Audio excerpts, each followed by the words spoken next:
Assalamualaikum warahmatullahi wabarakatuh. Saya Mutiara Alia Putri dengan NIM 19231134 dari Pendidikan IPA kelas D Universitas Negeri Padang akan mempresentasikan tentang kajian pengembangan kurikulum IPA tentang rencana pelaksanaan pembelajaran untuk SMP atau MTSN tahun ajaran 2020, yang dimana akan membahas tentang sistem reproduksi manusia untuk SMP kelas 9 dengan alokasi waktu yaitu 4 kali tatap muka, yaitu 15 jam pelajaran atau 40 menit.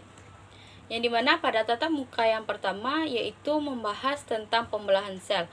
Pembelahan sel terdiri atas dua, yaitu pembelahan sel mitosis dan pembelahan sel meiosis. Pada tatap muka yang kedua akan membahas tentang organ reproduksi pria dan spermatogenesis, yang mana akan membahas tentang organ-organ sistem reproduksi pria dan fungsinya serta pembentukan spermatogenesis.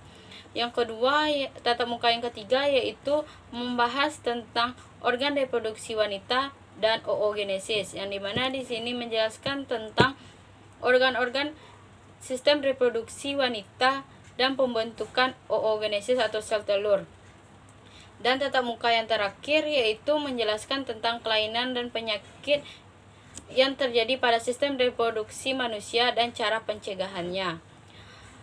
Dengan kompetensi dasar yaitu 3.1 yaitu mendeskripsikan struktur dan fungsi sistem reproduksi pada manusia, kelainan dan penyakit pada sistem reproduksi, dan penerapan pola hidup yang menunjang kesehatan reproduksi. 4.1 yaitu menyajikan hasil penelusuran informasi dari berbagai sumber tentang penyakit menular seksual dan upaya pencegahannya.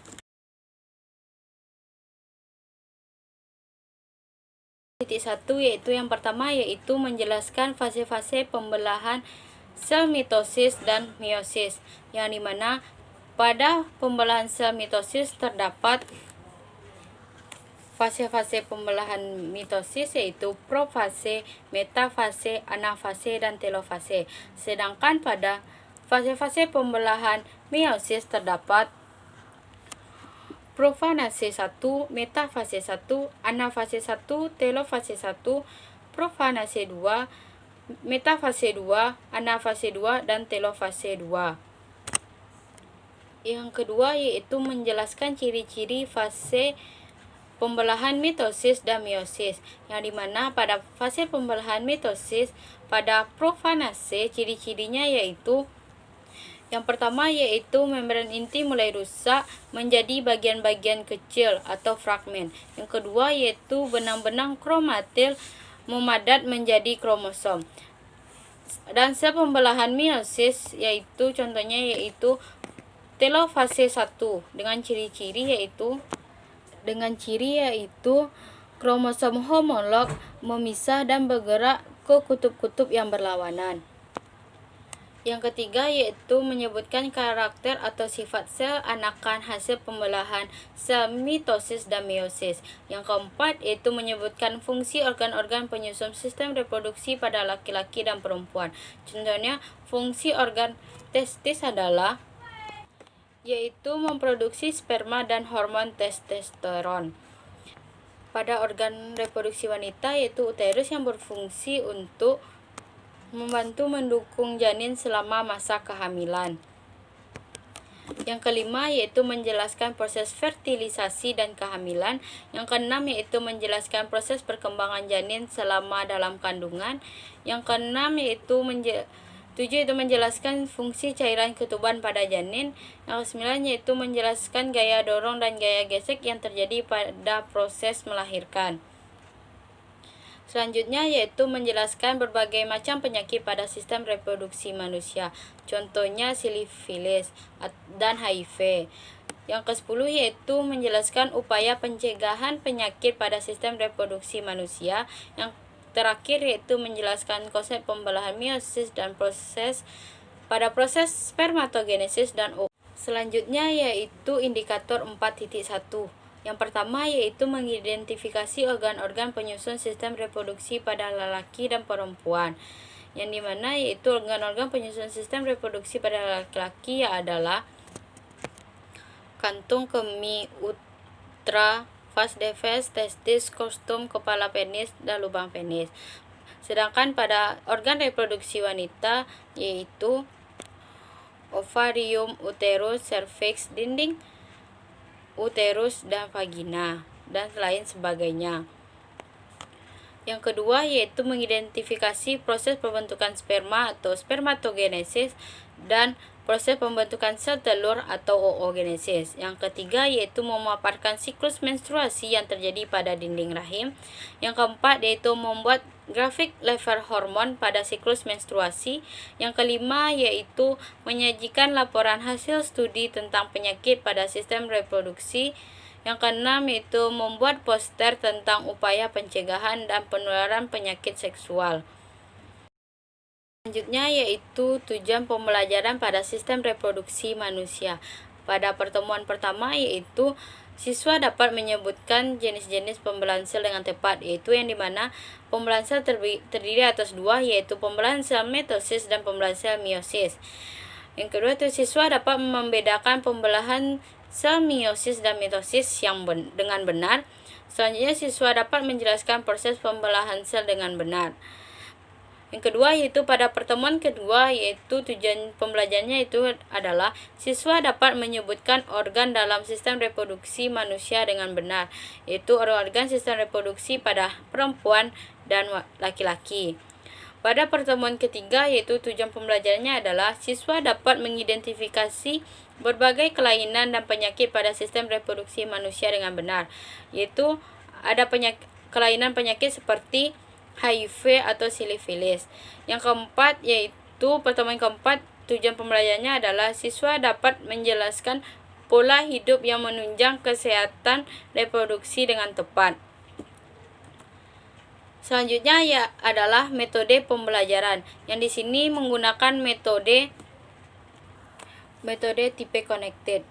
Tipe connected merupakan suatu sistem pembelajaran yang memungkinkan siswa baik secara individual maupun kelompok aktif mencari, menggali, dan menemukan konsep serta prinsip keilmuan secara holistik, bermakna, dan otentik.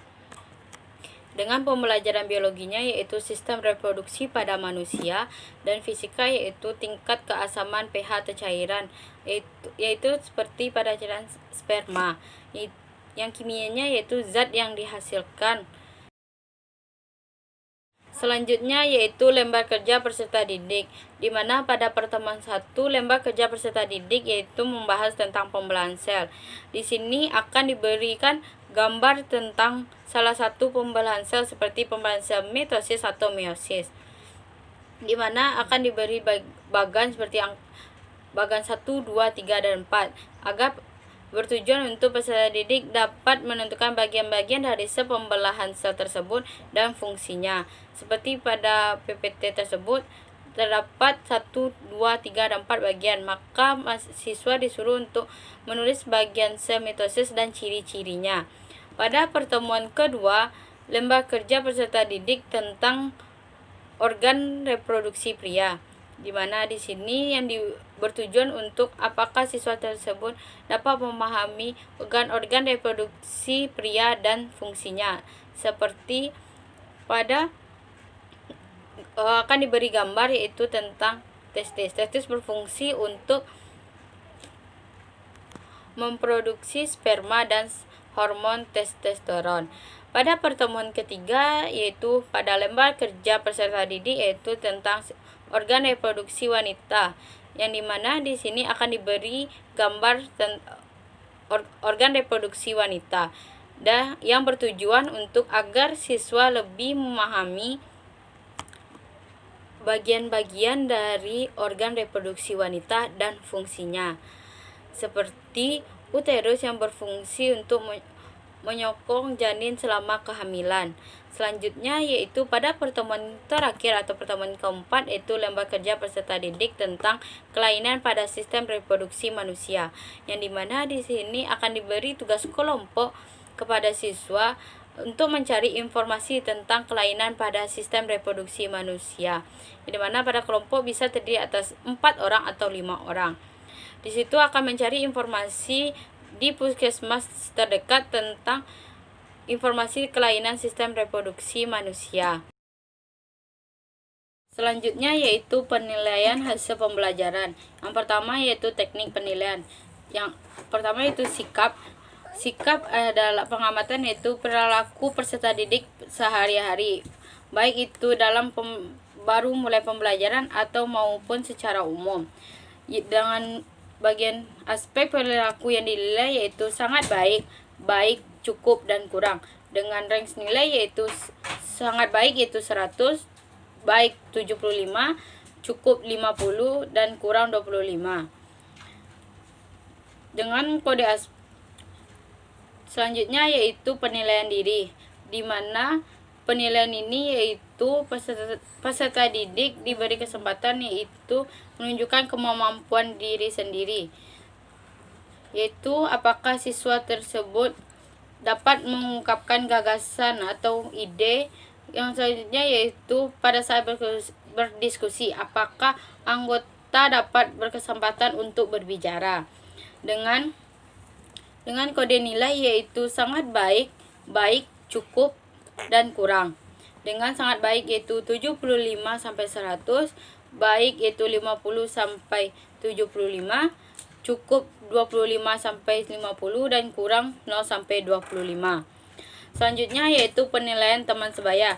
Di sini kriterianya yaitu apakah murid dapat menerima pendapat teman dan bisa mencari solusi terhadap permasalahan yang ada. Dengan range nilai yaitu sangat baik, baik, cukup, dan kurang.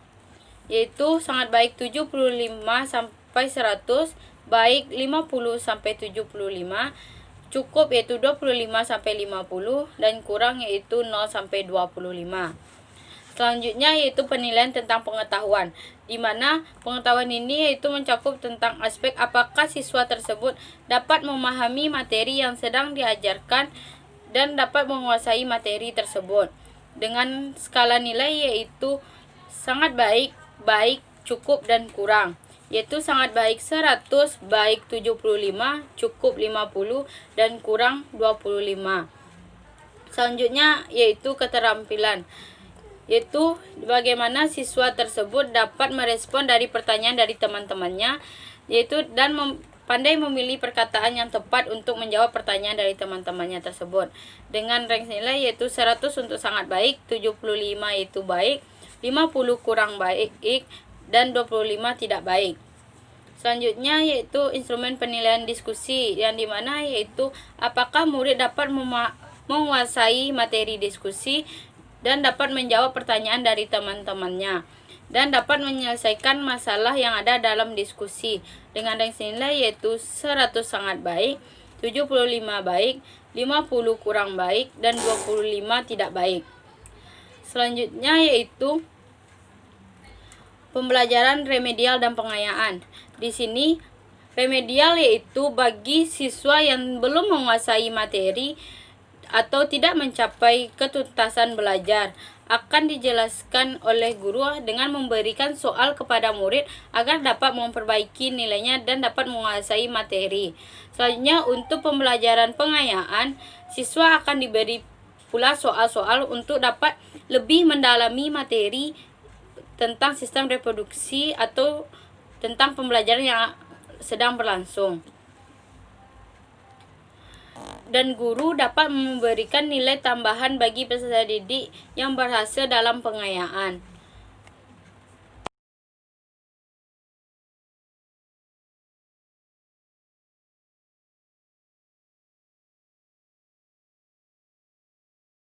Sekian dari presentasi saya. Apabila ada kata-kata yang salah, mohon dimaafkan. Saya akhiri dengan wabillahi taufik wal hidayah. Assalamualaikum warahmatullahi wabarakatuh.